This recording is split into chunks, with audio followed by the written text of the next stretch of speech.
So where do you live? On the south end of the island. Like in the very tippy south? Just about, yeah. We look at Langley. That's true Camano Island. Yeah, it is true Camano Island. Are you guys on the bluff there? We are. How long have you been there? Almost 3 years. 3 years in March. It's a good place to live, right? It's beautiful. Oh my gosh. Yeah, whereabouts are you? We're on the north end, it's a Lottie area.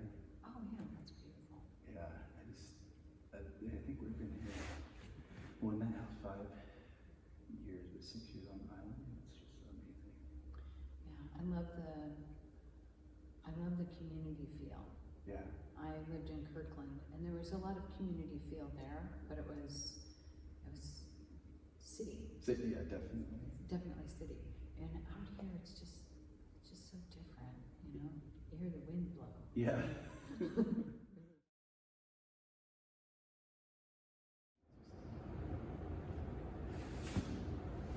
Hello and welcome to the Holy Isle podcast. My name is Drew Foisey. I'm the vicar here at St. Aidan's Episcopal Church on beautiful Camano Island, Washington.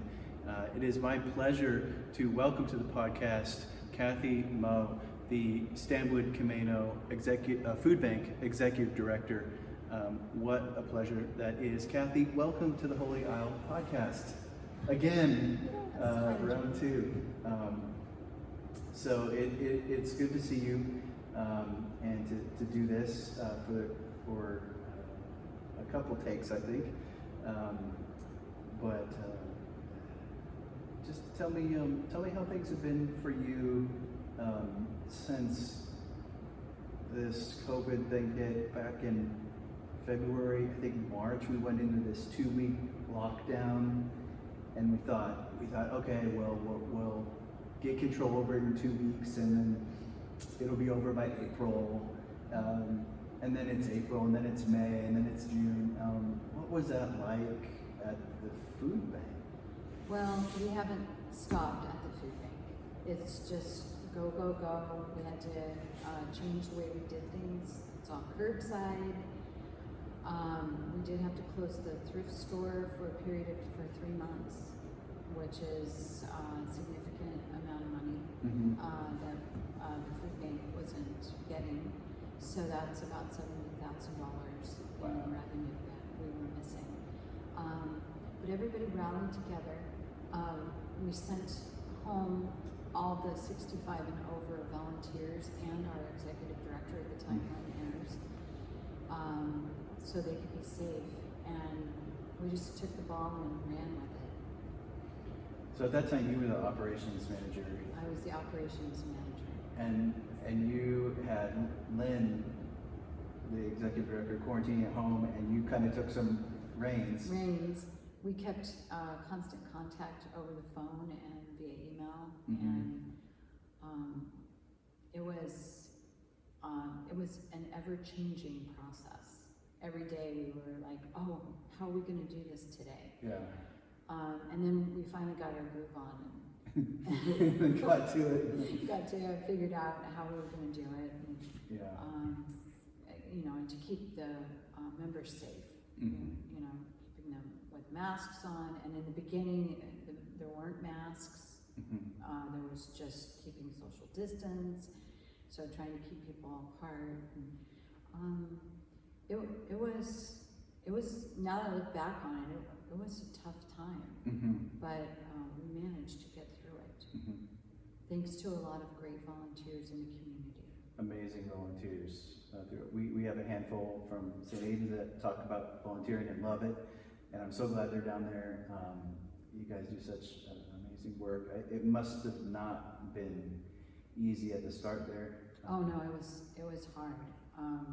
And at the start, we tried to keep our same hours, but it was taking longer for us to get things done. So a 2 or 3 hour shift for the members to come and pick up food wasn't enough. So we lengthened our serve time to 10 to 3 on Wednesday, cut Friday out, and did 10 to 2 on Saturday. And that seems to still be working really well. We can get everybody served because there's a huge influx of people needing the food bank, and it's their first time. Mm-hmm. Yeah, I've been noticing, and everybody has, just the massive impact that the coronavirus has had on every aspect of life, impacting not obviously people's health, the health of our society, but also the economic impact that it's had on people, especially who work in the service economy, who live paycheck to paycheck. You guys must have seen this impact from right there at the food bank. Absolutely, we see it every day. You know, 559 new families are coming to the food bank since March. Wow. And every day there's 5 or 6 new people that'll walk up and say, I've never been to the food bank before. How does this work? Mm-hmm. What do I need to do? Do I need to bring my electric bill to show you where I live? Right. You know, no, you don't need to bring anything. You just need to give us your name, how many people are in your family, and your zip code, Mm-hmm. and your birth date. And that's all we ask. And we'll give you, you know, adequate food Mm-hmm. for you. And we let you come back every week. Every week you can come and get another serve. Yeah. 1 serve a week per family? Per family. Per family.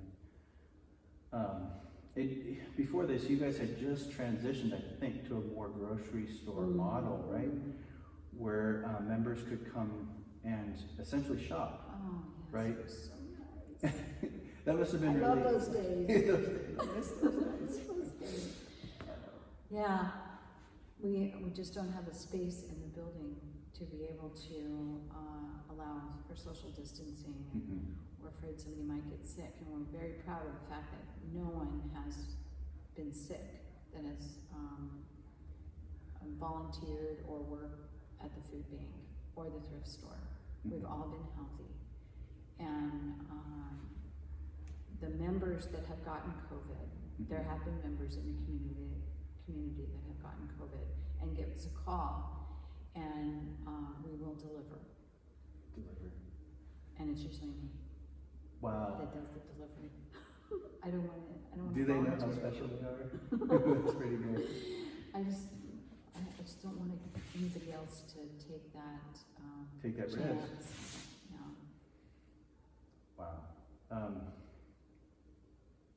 Yeah, one of the things I've always appreciated about the food bank is this sense of how much the dignity of every person is really respected and honored. Mm-hmm. And as I heard you were transitioning into this grocery store model to try to make the experience as easy and as normalized for folk, that to me spoke to just this extension of dignity to the person who's coming to the food bank for the first time, for whom that experience has got to be really hard.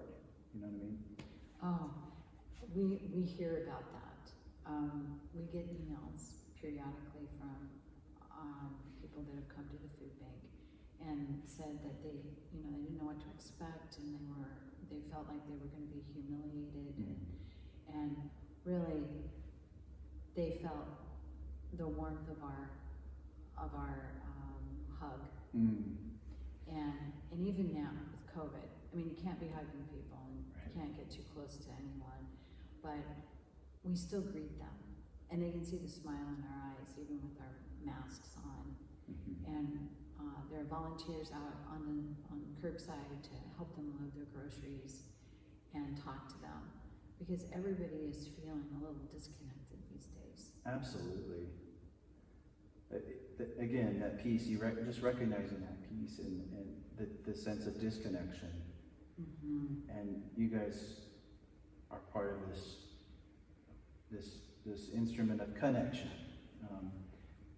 which leads me to think to the other thing that I've always really loved about the food bank is that it serves as kind of a community hub for, I know for churches, and I know we're not the only church. I know Camano Lutheran is connected and serves with you guys, Camano Chapel.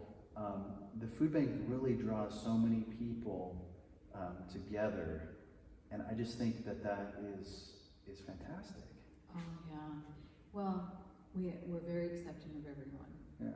And whatever place they're in at the moment, whether they're homeless or they're, out of work, they all have a story. They may have cancer. They may have a disabled child. They may have lost everything. And we're just there for them. And that's our role in the community, I feel like. Absolutely. The church would call that ministry. Yeah. Real ministry. And we certainly feel like that our connection to you guys, our partnership in the ways that we can support the food bank is a partnership, and it is a ministry where you guys are, where the rubber meets the road, really, in people's lives. Which is interesting from the standpoint that, you go downtown Seattle, you can see the homelessness issue. You can see it firsthand. The need is so apparent. But if you live in Stanwood-Camano community, the need isn't as immediately apparent, and yet it's very much there. Sometimes the homeless or housing insecure might be sleeping on someone's couch. You don't see that. Or sleeping out of their car, perhaps. Or as you said, sometimes camping out in the woods. But you guys see this population, and they're our neighbors, right? We've seen them on our doorstep at the food bank. Wow. Sleeping on our doorstep when I get there in the morning, in their sleeping bag or in a tent in the parking lot, in their car. It is hidden in this community, but we see it every day. We have tents available, we have sleeping bags, warm clothes that we give out to the homeless, and we have cool heater meals that heat in their boxes. That's amazing. How do they do that? It's a cool little gadget that's in the box, and you pour water in it, but the water comes in the box with it, and it heats up, and then you put your meal on top of it. And they taste good. That's cool. We've tasted them, and we get a grant every year, just about every year, to buy those. If you don't have a stove, you don't have a microwave, that's huge. That's huge. And if you can't build a fire, when I became the ED a couple of months ago in August, and there were 100 applicants, and then I got the job, and I'd had 18 months with Lynn Ayers teaching the ropes, and so the last few months have really been a whirlwind. And then on top of that, COVID and people losing their jobs, and the whole thing just coming together at the food bank. It's an amazing place. Well, I got to know your predecessor, Lynn, for a brief while, and I just loved her. She was great, and you had big shoes to fill. I did. She had a lot of energy and just enthusiasm, and she's very gifted, I think, at what she did, and bringing in financial resources for the food bank. Absolutely. I have no doubt that you are going to have no trouble filling those shoes. It's been fun. Lynn and I talk periodically, weekly, just to because she wants to know what's going on, and I want to tell her because it's pretty exciting. Some pretty exciting things happening, and she did. The food bank was in really good financial situation because of her grant writing ability and being able to partner with the folks in our community, such as the Stanwood-Camano tribe, gave us quite a sum of money to get through this COVID crisis. And she's amazing. She's an amazing woman. And, you know, it was a sudden thing. They had wanted to move down to Murphy's and retire, Murphy's, California. And it was just the timing. It just worked out. It was the silver lining of COVID that helped her to be with her family, her siblings, and her daughter's family and grandchildren, which is great. And it provided me with this great opportunity. Your story about finding the food bank and then finding your role as operations manager and now executive director is a good story. You had moved to Camano Island, I think 3 years ago, living on the south end of the island, and you were commuting every day to Everett, to a really good job. Yeah. And then what happened? I was invited to my neighbor's house. My husband and I were invited to our neighbor's house for Christmas dinner. And she said, I'm going to go to the food bank in a couple of days and interview some people for operations manager. They have an operations position open. And I'm like, oh, I want that job. And she said, really? You have this senior director position with a IV pharmacy. You want to do that? And I'm like, yes, my heart is there. And I've not even been there yet. And so that just fell into place. It was just, as you put it, a God thing. A God thing. And I feel blessed to be there and to know all the people that come to the food bank and the volunteers and the staff. Everybody's just wonderful. And I never looked back. And my husband's super proud of me. That's and awesome. Excited about every day when I come home. He's like, what's your story for today, you know? And sometimes we'll sit with tears running down our face because the story is so emotional. And my kids think it's great. It's just an amazing. Now, when Lynn announced her retirement and they began a search for a new executive director, I think you mentioned that they had 100 applicants. Yeah. 100. 100. And you were one of them. You went through the same process as everyone else. It was grueling. And it was grueling. And you came to the top, obviously. And I think that's a God thing. I think so too. I think so too.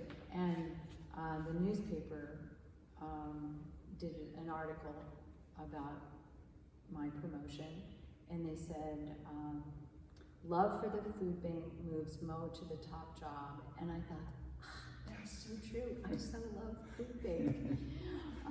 And just the, being able to give. Yeah. It's awesome. How can we individually or as churches continue to support, especially during this time, when the need is, as we all know, so great? What's the most vital way to give support to the food bank that you can use and get the most bang out of? Well, a financial donation is always the easiest way to give to the food bank, and then we can buy in bulk. The other great ways that we talked about earlier was like IGA has Give a Gallon. It's, you buy a gallon of milk, say it's for the food bank, and they put it on our tab, and then when we run out of milk, we give them a call and they order milk and we go pick it up. And super easy. They also have a full Thanksgiving dinner that you can purchase, and we'll go pick those up the week before Thanksgiving and give them out. Super easy to do just on your way through the checkout. Yeah, I want to give, I think they're $29.99. Awesome. Full Thanksgiving Thanksgiving dinner. And Scott does such a great job putting all that together. It's really great. Great local partnerships. And you guys can do more in a lot of ways with $1 than Oh my gosh. given than $1 of food that we might buy and donate. And you can stretch $1. How do you guys do that so well? We really buy in bulk. When you, I'll use ground beef for instance. We go through a lot of ground beef. 1,000 pounds a month. Wow. Probably, yeah. We have to buy in bulk. And so that's 4 or 5 pallets. So we can drive the price down to $1 a pound instead of $4 a pound, or $3.99 a pound. That's huge. It's huge, a huge savings. And something I had mentioned earlier, the Twin City Foods has allowed us space in their building. And now that Bellingham Cold Storage is leasing it from them, they've also allowed us to have cold storage. So when we get those 4 or 5 pallets of ground beef, they put it in, and they inventory it for us, make sure it's all okay, and then we go over there as we need it and get it, put it in our freezer. How cool is that? And it's so cool. Bellingham Cold Storage. Yeah. Thank you, Bellingham Cold Storage. They are amazing. They are amazing. So giving financially really has a huge impact. Huge impact. So anything we can do that way is huge. You get some tribal support, which we're grateful for. Did you say Swinomish? Still Still Guamish. Thank you, Still Guamish tribe. And of course, our churches will continue to support. I hope we all do individually as well. Kathy, this has been so great to have you on the Holy Hour podcast. Thank you so much. It's good to see you, and I'm so glad that you're in this role and helming the ship. It's such a well-run food. I've heard anecdotally people just saying this is the best food bank like in the region for miles and miles. Truly a model, and what a wonderful thing that we have in our community. So glad you're there as the executive director. Thank you so much for coming on. Thank you so much for having me.